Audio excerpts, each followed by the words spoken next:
Assalamu alaikum. Afaq New Iqbal series grade 3 subject English.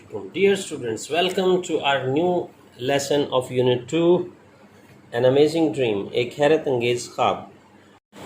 So students, let's move on to page number 11, grammar. Grammar में आज हम सबसे पहले बात करेंगे एक्शन वर्ड्स पे। तो सबसे पहले देखते हैं एक्शन वर्ब्स क्या होते हैं। Words that describe some actions are called action verbs, यानी ऐसे वर्ड्स जो किसी एक्शन को शो करें या डिस्क्राइब करें उन्हें हम एक्शन वर्ब्स कहते हैं। जैसा कि एक्सरसाइज में दिया गया है, read the given sentences and notice the use of verbs. I played, played mean खेलना, play is an action, so it would be an action verb. I played with Pingo in snow.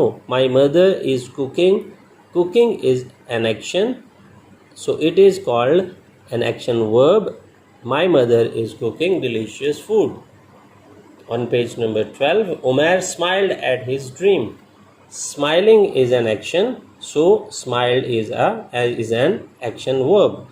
He is driving. Driving is an action, so the driving is an action verb. He is driving very fast. Let's practice some other action verbs. Find 3 verbs in the text and write sentences using them in your notebook.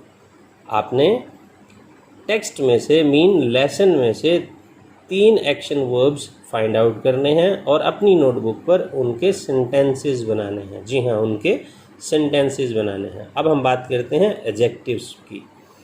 तो सबसे पहले देखते हैं adjectives होते क्या हैं। Some words describe people, things, animals and places, they are called describing words.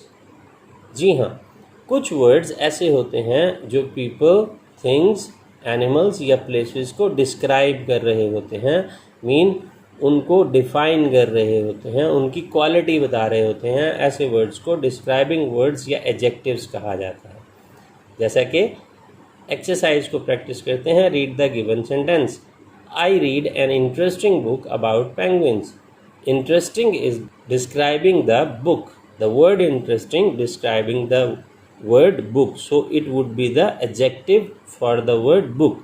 Penguin live in cold temperature, cold describing the temperature, so cold would be the adjective. It was a wonderful dream, wonderful describing the dream, so wonderful is an adjective. Now read the given sentences and circle the adjectives. अब आपने इसको खुद से practice करना है, आपने ये sentences पढ़ने हैं और ऐसे वर्ड्स को जो किसी दूसरे नाउन या प्रोनाउन को डिस्क्राइब कर रहे हैं, मीन किसी पर्सन, प्लेस, थिंग और एनिमल को डिस्क्राइब कर रहे हैं, उसको आपने सर्कल करना है। अब हम चलते हैं हमारे नेक्स्ट टास्क की तरफ, which is question words. Question words are used to ask questions. Question words ऐसे वर्ड्स होते हैं जो क्वेश्चन पूछने के लिए यूज़ किए जाते हैं। For example, who, whose, which and where are some of the question words. अब इनका यूज़ देखते हैं। The first question word is who. It is used to ask about names or someone's identity. Who किसी भी शख्स या जगह या चीज़ का नाम या उसकी शनाख्त पूछने के लिए इस्तेमाल किया जाता है। Whose. Whose it is used to ask who something belongs to. Who किसी चीज़ की मलकियत के लिए यूज़ किया जाता है कि वो चीज़ किस से ताल्लुक़ रखती है। Which it is use to ask about one or more people or things from a limited number. Which ज़्यादा चीज़ों या लोगों में से कुछ के बारे में सवाल के तौर पर यूज़ किया जाता है। Where it is use to ask about a place और लोकेशन। वेयर किसी भी जगह या लोकेशन के लिए यूज़ किया जाता है। So let's practice this. Read the questions and notice the use of question words. आपने इन questions को पढ़ना है और ऊपर दिए गए रूल्स के मुताबिक इनके यूज़ को आइडेंटिफाई करना है। Add suitable question words. आपने इनको प्रैक्टिस करना है, ब्लैंक्स को फिल करना है। And the last task is write 2 questions using each question word given above in your notebook. आपने ऊपर दिए गए क्वेश्चन वर्ड्स के ज़रिए अपनी नोटबुक पर 2 क्वेश्चंस लिखने हैं। Now will move to page number 14 on writing. Writing में आज हम बात करेंगे नैरेटिव पैराग्राफ्स की। नैरेटिव पैराग्राफ क्या होता है? A narrative paragraph tells the story of an event. It has a beginning, middle and ending.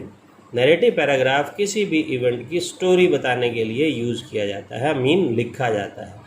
इसकी एक बिगनिंग मीन शुरुआत, एक मिडल मीन बॉडी और एक एंडिंग मीन कंक्लूजन होता है। तो सबसे पहले होता है इसका title. Think of an interesting title of your paragraph. आपने इसको प्रैक्टिस करना है। सबसे पहले आपने देना है टाइटल, किसी भी एक इंटरेस्टिंग टाइटल देना है अपने पैराग्राफ को। उसके बाद कैरेक्टर्स मेंशन करने हैं। राइट व्हाट पर्सन, एनिमल्स और thing will be part of your narrative paragraph. आपने लिखना है कि आपके नैरेटिव पैराग्राफ में कौन से लोग, जानवर या चीज़ें होंगी। Setting, write where and when the event took place. उसके बाद आपने ये डिसाइड करना है कि कौन सा इवेंट कहाँ पे होगा। उसके बाद बिगनिंग होगी, introduce the characters and setting of the story. सबसे पहले आपने कैरेक्टर्स को और स्टोरी को इंट्रोड्यूस करवाना है। Middle, right about all actions of that event, discuss the problem. Middle या बॉडी में आपने तमाम एक्शंस को राइट डाउन करना है और प्रॉब्लम को डिस्कस करना है, और एंडिंग में आपने प्रॉब्लम की सोल्यूशन दे देनी है।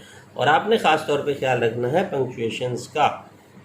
तो आपने इन दिए गए टॉपिक्स पे एक नैरेटिव पैराग्राफ लिखना है और उसके साथ साथ आपने 50 to 100 वर्ड्स में काउंटिंग अपनी नोटबुक पर लिखनी है। तो स्टूडेंट्स, इस तरह से हमारा यूनिट 2 कंप्लीट होता है। इंशाल्लाह अगले लेसन में फिर हम मिलेंगे। तब तक के लिए अल्लाह हाफिज़।